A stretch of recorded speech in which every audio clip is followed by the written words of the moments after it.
Bismillahirrahmanirrahim. Assalamualaikum warahmatullahi wabarakatuh.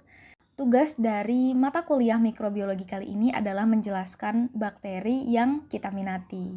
Nah, untuk bakterinya saya telah memilih bakteri Pseudomonas, yang mana bakteri ini itu dikenal cukup berbahaya, akan tetapi masih banyak orang yang ternyata belum tahu bahwa bakteri ini bisa menyelamatkan lingkungan.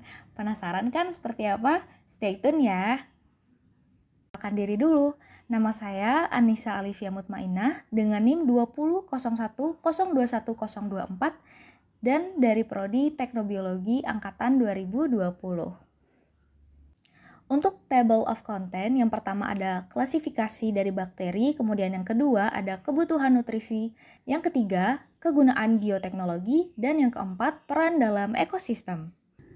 Oke, untuk yang pertama yaitu klasifikasi, berupa klasifikasi bakteri serta lingkungan hidupnya. Nah, klasifikasi bakteri dari Pseudomonas yaitu untuk kingdom, Bacteria, phylum, Proteobacteria, kelas, Gamma Proteobacteria, ordo, Pseudomonadales, family, Pseudomonadaceae, dan genus Pseudomonas, menurut Sudarto pada tahun 2015. Bakteri Pseudomonas itu merupakan bakteri gram negatif yang berbentuk kokus atau batang dengan ukuran 0,5 sampai 1 mikrometer, berwarna fluoresan serta motil atau alat gerak yang memiliki flagel polar. Bakteri ini tumbuh dengan baik pada suhu 4 derajat Celcius atau di bawah 43 derajat Celcius. Kemudian beroksidase positif, katalase positif, dan non-fermenter. Pseudomonas banyak ditemukan pada tanah, tanaman, dan juga air, menurut Suryono dan Salahuddin pada tahun 2011.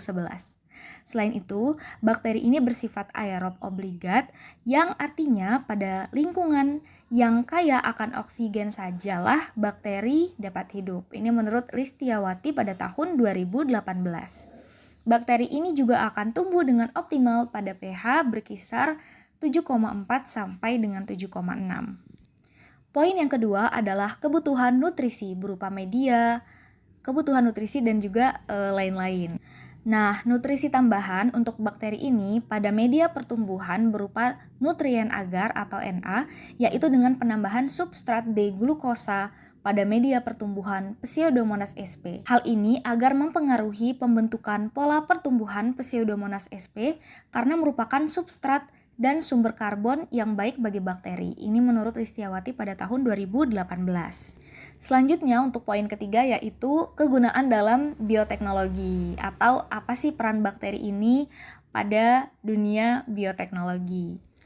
Jadi bakteri ini itu memiliki sifat hidrokarbonoklastik yang artinya dia bisa mendegradasi berbagai jenis hidrokarbon sehingga bisa mengurangi logam berat yang ada pada limbah cair dengan proses biosorpsi.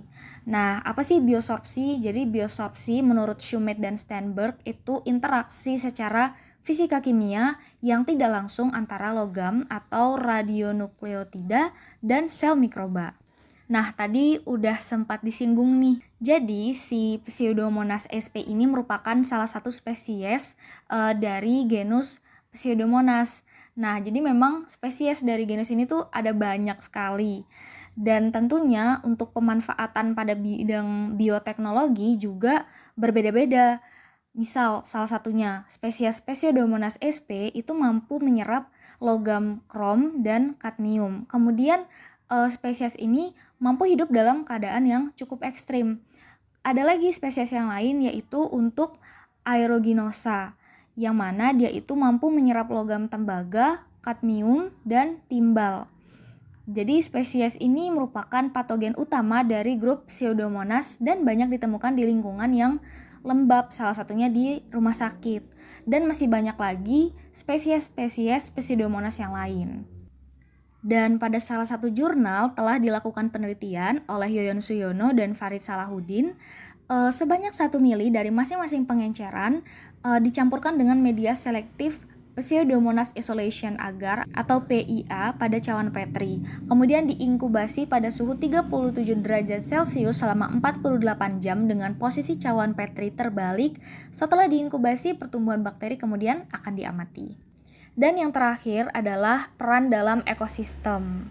Nah, tentunya bakteri-bakteri yang ada di sekitar kita pasti memiliki peran pentingnya mereka masing-masing, memiliki misi pentingnya mereka masing-masing. Begitupun juga dengan bakteri Pseudomonas, yang mana ketika dia berhasil dimanfaatkan pada bidang bioteknologi sehingga bisa mendegradasi hidrokarbon tadi, maka hal tersebut mampu menjamin agar lingkungan kita, terutama limbah cair, tidak tercemar oleh logam berat, sehingga ketika dikonsumsi oleh makhluk hidup itu tidak menimbulkan penyakit dan lain sebagainya. Maka dari itu dia bisa menjaga keseimbangan ekosistem baik itu di hutan maupun di lingkungan sekitar masyarakat.